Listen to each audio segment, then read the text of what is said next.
everyone, welcome back to the Math Society. So this week we'll be doing another episode topic, which is angles. But for this topic, we'll be dividing it into two parts. So this week it'll be part one, and next week we'll continue on with part two. So let's get right into it. Okay, so for the first question, we can see the diagram is given, and it is said that ABC, this line, and DEF are parallel lines, and GEBH is a straight line. So they have the angle given, ABE is equal to 135, and FEH is equal to P degrees. So we need to know the value of P. So we know that it's because of a straight line. We can get what's the degree of this, which would be just 180 degrees minus 135. Which you will end up with 45 degrees. And if we want to know P, we know that it's just going to be 45 degrees as well because it is parallel. So we know that P will be equal to 45 degrees as well. And then moving on to the question 2, it says that any diagram ABC and D are points on the circle, center O, ABC, angle ABC 116, and the angle ODC is equal to 40 degrees. And it says calculate giving a reason the size and degrees of angle OAD. So we didn't know what's the angle of OAD. So it says that we can say that angle, we can try to find angle ADO first. So because this angle it's because you can see that these are a opposite sides in a quadrilateral. So we know that if the angles are the sum of the opposite angles in a quadrilateral add up with 180, so we can find this angle first. So it's going to be angle ADO is equal to 180 degrees minus 160 degrees minus 40 degrees. We can write the answers at opposite angles in a quadrilateral add up to 180 degrees. So then you will end up with 24 degrees. And we can see that its circle center is O, right? Which means that this is also going to be the same angle as this, which is also going to be 24. So it's going to be angles by OAD. It's also equal to 24 degrees. And you can say that it is the base of, or you can just say that it's just isosceles triangle. So in an isosceles triangle, two sides of the angles are the same. So you can just write isosceles triangle. Yep. And moving on to question B, it says that calculate giving your answer the size and degree of angle ACD. So this time we need angle ACD, so which is going to be this angle.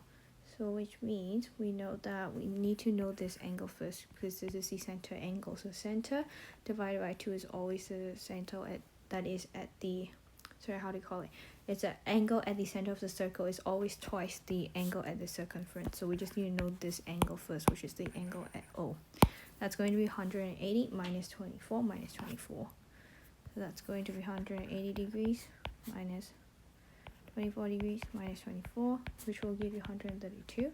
That's because angles in a triangle add up to 180 degrees, and that is the angle, should be O, so that would be AOD.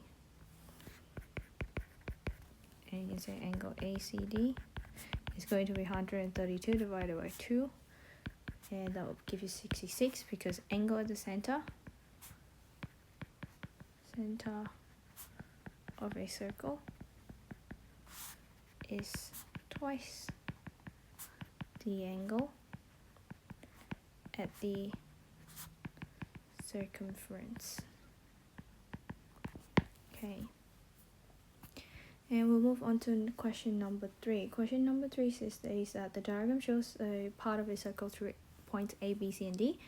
AD is parallel to BC, so it's already given. So BC, AD is equal to AD equals DC, so which it means it's going to be an isosceles triangle. So we know that this will be 30 degrees.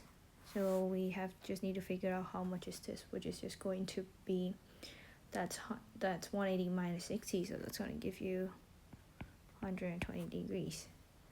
And then it says that given your reason, prove that BC is the diameter of a circle. So we just need to prove that BC is the diameter of circle. And we can say that because these ones use in the alternate way, so we know that this is also going to be 30 degrees. And then when you divide, when you minus 180 minus 120, because it's opposite angles in a quadrilateral, add up to 180, which gives you 60 degrees. So that's 180 degrees minus 90 degrees. Sorry, no. Yeah, 90 degrees, which means it gives you 90 degrees. So we know that this is a right angle triangle. So when we can figure out that it's a right angle triangle, we can say that BC is definitely the diameter of the circle. So we just need to write it out as angle DCA is equal to 30 degrees because it's isosceles. So angle ADC equals to 180 minus 60. That's 120 degrees. And angle ABC equals to 180 minus 120, which ends up to 60. And the angle BAC is equal to 100. No, sorry. Oh, yeah, 180 minus 60 degrees minus 30 degrees, which will give you 90 degrees, and that's why it is the diameter of the circle. Then we move on to question number 4. It says that ABCD is a quadrilateral such that points A, B, C, and D lie on the circle, center O. EAF is a tangent to the circle at A. Angle DAF is equal to 78, and angle BCD is equal to 96. So what we can first see is that it says that we need to find BDA, which is this angle. So first of all, we can see that this one is opposite angles in a quadrilateral, right?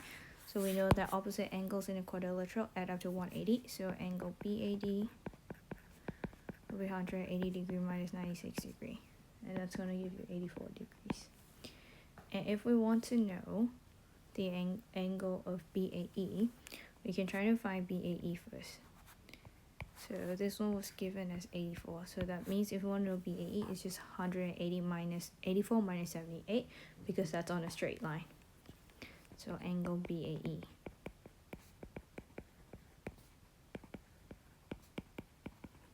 It's going to end up with 80 degrees, and that's because it's on a straight line. And you can say that angle BDA is going to be 18 degrees as well, because you can see that here it is outside the quadrilateral, and here which is inside the circle, and that's what you call alternate segment theorem. So then you can just write it as angle BDA equals to 18 degrees as well, which is the alternate segment theorem as well. Yep. And if you move on to question number 5. Question number 5 says that figure 1 shows a quadrilateral ABCD. So all of the values are given. AB equals 9.3, AC is 5. Yep. AD is 10.8, and then give you angles 124, 90 degrees, x degree, and y degree, and we just need to find the value of x first. So to find the value of x, you're given two sides, and then either in that way, or you are also given, or we can find this. So we can find the size of this first to get the to use the sine rule, or you can also use the you can only use the sine theory. So let's try to find the BC first. So BC squared is going to be equal to 9.3 squared minus 5 squared, and that's going to end up with 7.8 centimeter. So if we have 7.8 cm already, we can use sine, because we know that here this is x degree, so we have the opposite side already. So here we have the angle, and this is the 9.3 is the opposite, so we can use sine. So that's going to be sine x, and that was 7.8. Yep.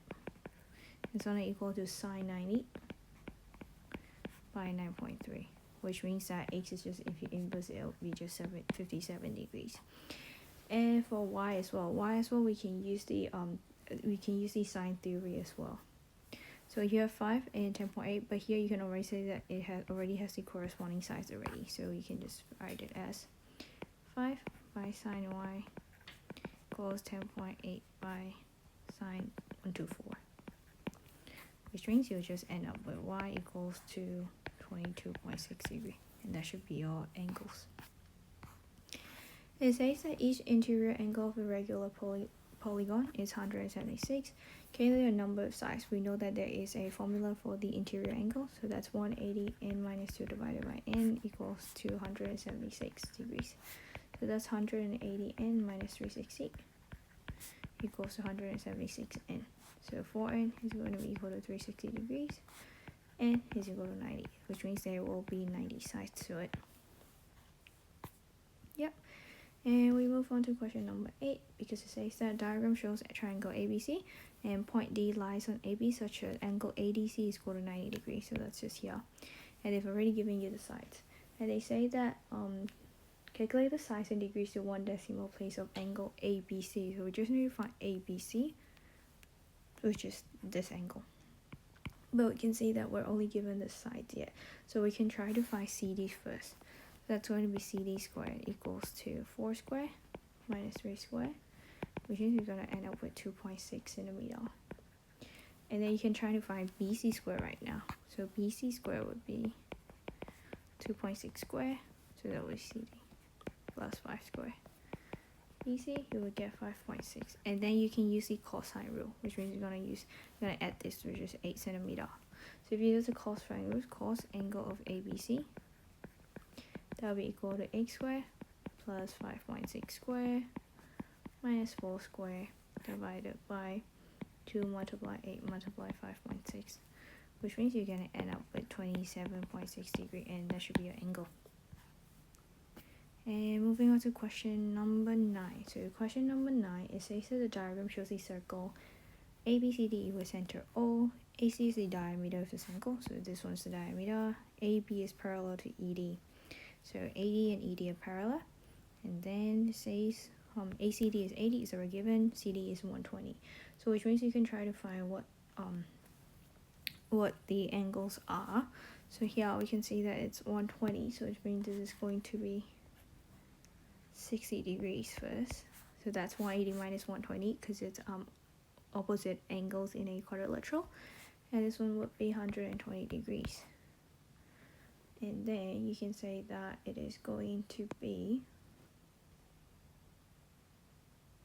90 degrees here, because it says that AC is the diameter, right? If it's a diameter, there should be a diameter. There should be a right angle triangle as well. And you can say that if you add it up all together, angle ACB, we are trying to find angle ACB, right? We're gonna try this angle, so we just need to find this, which means it's going to be 20 degrees, because it's going to be 80 degrees right here, which means this one's going to be 180 minus 90 minus 20, which is going to be 70 degrees. So that's because angles in a triangle add up to 180. So say angles in a triangle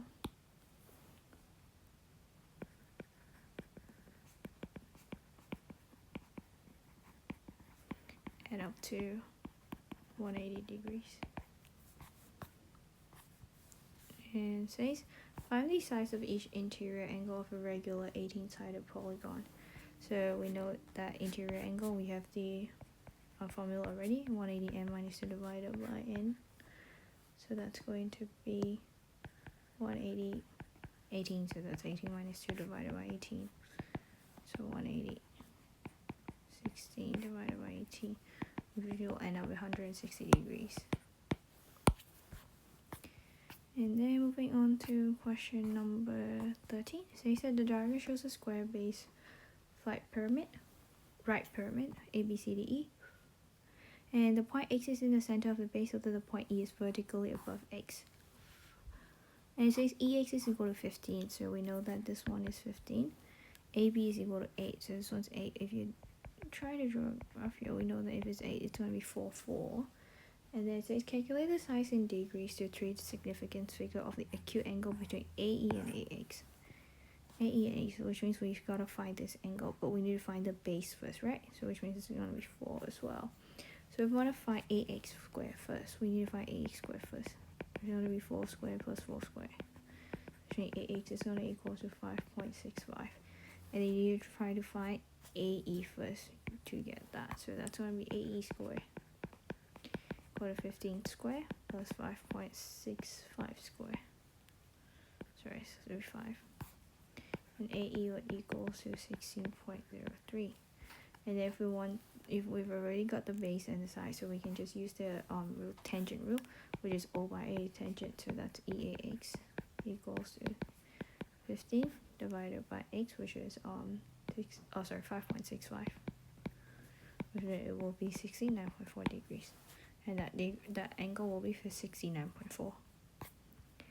And then you move on to number question 14. It says that in the diagram, AB represents a vertical cliff of height 25 meter, and point C and D are points on the surface of the sea, so that CDA is a horizontal straight line, and angle of elevation 33 degrees, and CD is equal to 20.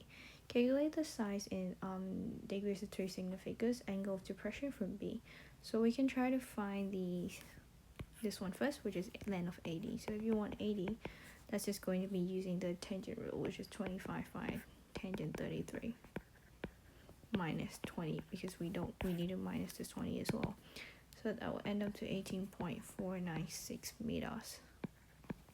And we can try to find the tangent DBA first, which is DBA, which is going to be this. So that's going to be tangent DBA equals to 18.496 divided by 25.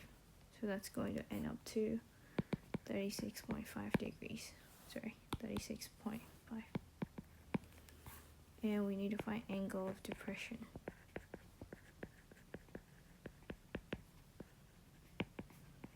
-90 degrees minus 36.5 degrees, which will all get up to 53.5 degrees, and that should be your angle of depression. And that's gonna be it for today's video, because I'm gonna divide it into part 1 and part 2. So today this will be the end of the part 1, and we will probably start part 2 next week. So see you then.